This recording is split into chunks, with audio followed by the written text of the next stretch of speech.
So, another replay. This time I'm platooned up with Charlie. At this stage, he's a pretty new player. He's only got about 100 or so games under his belt. Actually, probably even less. He is in his M3 Lee, which is a terrible tank, which he no doubt tells me a lot about. It is kind of a bad tank. Or a bad tank if played like a normal tank. Of course, I've jumped in the Matilda, and this is perfect matchmaking for the Matilda. The Matilda is an amazing tank at tier 4. The armor is borderline overpowered. The gun has so much penetration you don't have to worry about bouncing shots, it just goes through everything. It does lack alpha damage, but it fires so quick that the damage stacks up that it really doesn't matter. And plus at tier 4, nothing has a huge amount of HP. You can 4, 5, 6 shot a lot of things really quickly. The reload is below 2 seconds. So in short order you can take out a couple of tanks if you're left to shoot at them long enough. And of course the armor means you can be in an area where you're getting shot at a lot, but you can bounce the shots and just keep returning fire and killing the tanks.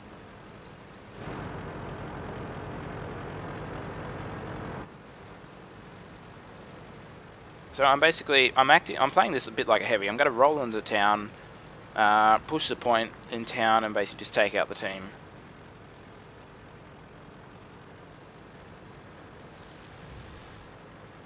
So the only enemy that's been spotted is the M5, who's he's doing his job as a scout. He is a good player, so we know he's going to scout and probably disappear for a while. So a few other things in town.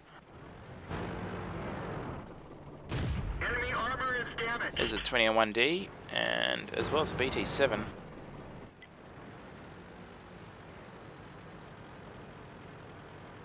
Now the thing to keep in mind, whenever you're playing a Matilda, the spaced armor on the side is really handy when taking out HE shells, but there are other areas on the tank that, despite the fact that the armor is really good, and then we just had three out of 4 critical hits on an LTP without taking his tracks off. RNG is being a bitch again. So as I was saying, with HE shells, if they hit the side, they won't do any damage where the spaced armor is. But if they hit at other places, they still do damage. So this is really nice matchmaking because they don't have a hetzer. And watch this, watch the damage just add up on this guy.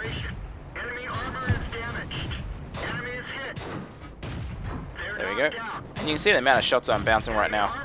The only thing that's been able to do some damage to me, oh there we go, I got a bit of damage. That was a HE shell. Finish off LTP. More bounces. So as I was saying, the HE shells are basically the only thing that you have to worry about, because they will do a bit of damage and they'll slowly whittle you down over time. Of course, they don't have any hetzers, they don't have any electos. They've got a T40 who does have a reasonable derp. And the SU-76 was it? Yes it was. So set him on fire.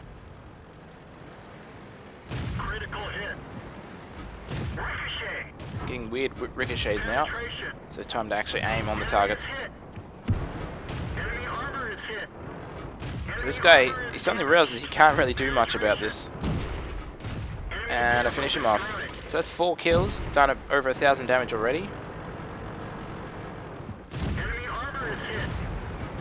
I was worried about HE coming from the hill, but nothing over there is really being a problem at the moment. So I can see the tanks that are with me, a couple of them just got destroyed. There's the M5 still sneakily moving around. The SU-26 Arty nailed someone as well. And there's the M5. So I took a shot there. I was trying to actually shoot through the fence so I could see exactly where it was. And here I right click on this guy. I mostly do that because I know at this tier I don't really need to aim for weak spots or anything. I can just aim anywhere I want on a tank, so I just right click where it just aims center of mass and then we'll just sit there and chew them up so long as I keep firing. It's like an easy way to play, I suppose. But it's only capable of being done on this type of tank where you've got so much pen it doesn't really matter where you aim. And there was a tank in there and the replay didn't want to highlight him for whatever reason. Alright, so despite the fact that I've got 5 kills, Target acquired. accidentally Armor is hit. clicked too many times there. Target released. Despite the fact that I have 5 kills, our team is still actually losing. We've only managed to pick up another 4 kills between themselves. And I finish off the T-82, so that's my top gun. 1470 damage done. And I'm staying mostly arty safe. I know the Russians have weird trajectories, so I doubt they'd be able to hit me here with this 3-story, 2.5-story house next to me. But if I push out any further, I am at risk. So at this stage, the situation's not looking very good.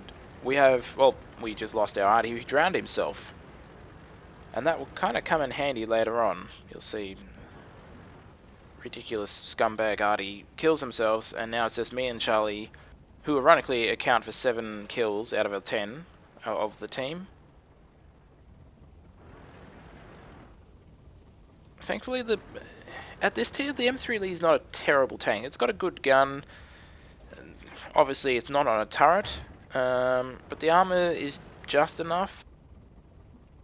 And of course, the Matilda is just a monster.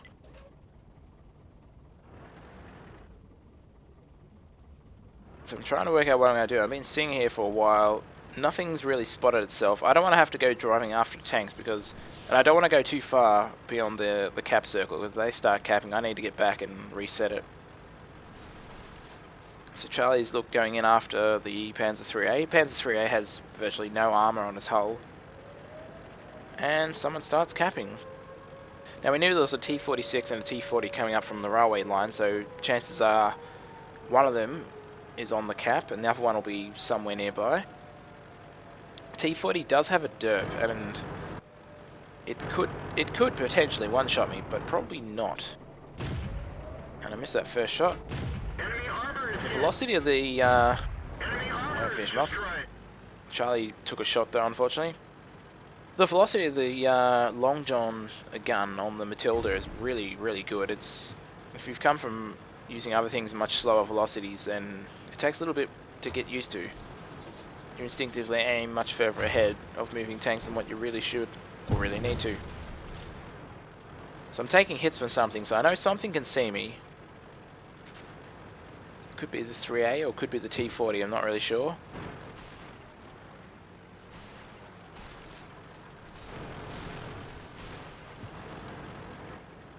So I'm pushing up. This is, at this stage, this is actually quite aggressive. If they jump on the cap, it's going to be a little bit for me to get back to the cap to reset it. But at this stage, I want to see whether there's anything up on this hill that I can quickly take out, perhaps an arty or something. Unfortunately, there isn't.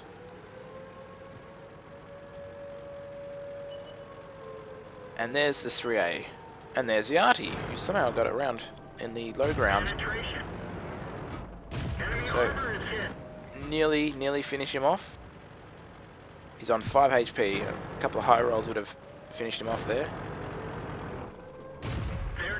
So he's done. That did waste a bit of time though, but I still got a minute and 10 to get back to the cap circle. Which in most tanks wouldn't be an issue. In the Matilda, could still be an issue. Now unfortunately in all that, Charlie did die. I assumed to the Panzer 3A, I wasn't actually watching. So I'm on 8 kills and it's just me. At this stage I figure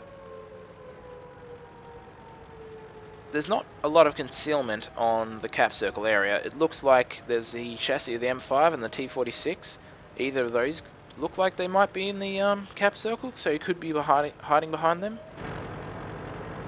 And of course there's the boxes and they have dodgy concealment as well, so finish them off. Make sure he's definitely not camping behind there. You can see me looking at the T-49 and the M5. The M5 looks like it's actually beyond the circle. And there we go. The last place can be. And he hits me with a big HE shell, which is what I was saying about the HE shells being an issue. They still hit you and they still hurt you. So I'm 113 HP and spaced armor kicks in. And that bounced. So again, I'm not worrying about showing the side armor to a Panzer 3A. He does not have the penetration to get through this gun. Target acquired. Penetration. Enemy armor is damaged. And the Panzer III drives through the house, which is his only real concealment, really. Got him. So, 10 kills, which would normally be a pools medal, but at tier 4, unfortunately, you don't get pools medals. You still get top guns, though. So this game isn't necessarily, even if I die, it's still not necessarily a failure in terms of making XP and credits. It just still counts as a loss. Nonetheless, I've done 10 kills, 2,044 damage, and it comes down to me and the arty. And at this stage, I'm not sure what I really should be doing. I could be defending the cap. I suspect that the arty is on the other side of the lake, so I'm thinking he might have gone here, or he might be going up the railway line to our cap, in which case he's going to start capping. At this stage, if he jumps on the cap now, and I have to turn around and go back for it, chances are I don't think I'd actually make it. It is a reasonable distance away. There are dead tanks over there, which I can't tell you what range they're at, but Matilda's very slow, so he could jump on the cap now and win. And as my platoon mate at the time was saying, the worst thing you want to have happen is getting 3/4 the way to their cap and then having him jump on your cap, because there's nothing you can do. You can't outcap him, you can't get back to reset the cap, there's nothing you can do. So basically I've decided that defending the cap probably could just end in a draw anyway, because it's only a bit under 4 minutes, so I'm going for their cap. I've got a cap in order to win, basically.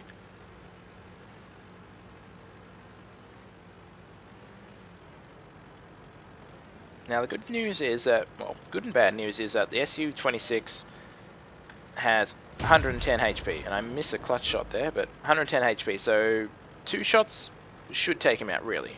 If it does, there you go, 121 pen, 55 damage, so 2 shots on average will take him out.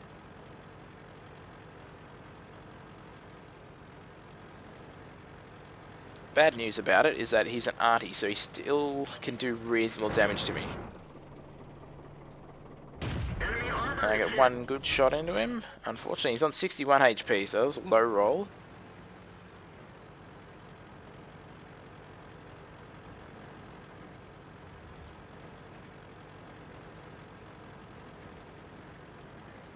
So at this stage, if I get a high roll, I kill him, and it'll be 11 kills. But either way, I'm running out of time, so I'm going to jump on the cap. And I make a mistake here. I should have, in hindsight, I should have got behind the boxes, because the boxes will still eat a HE shell by themselves. So I'm showing my side armor, because that's where all the spaced armor is. If he puts a HE shell into me, I want the side armor to eat it. It'll blow my tracks off, but it won't do any damage to me. So I'm waiting for him to poke out. I'm not sure which side he's going to poke, but there we go, and he's poked, and We're done for. he takes me out. So if you've ever wondered what a 10 kill game looks like in a Matilda, here it is. Notice there's a scroll bar, so there's another tank there that's not shown. And here you have the team screen, where you can see I've done 600 damage more than the combined damage of my entire team put together. And here we have the stats for the arty who killed me. And you can see here he's got a Fadens medal. And if you don't know what a Fadens medal is, the medal is given to a player when they, with their last shell, kill the last enemy on the opposing team. Now this is kind of interesting, because this means, to put this into perspective, this arty had watched me troll around the battlefield, killing 2/3 of his own team, and then I'd driven across to their base, where basically it was him and his last shell. And he had no backup, and he was on half HP, and I had seemingly killed everything else that had been in sight.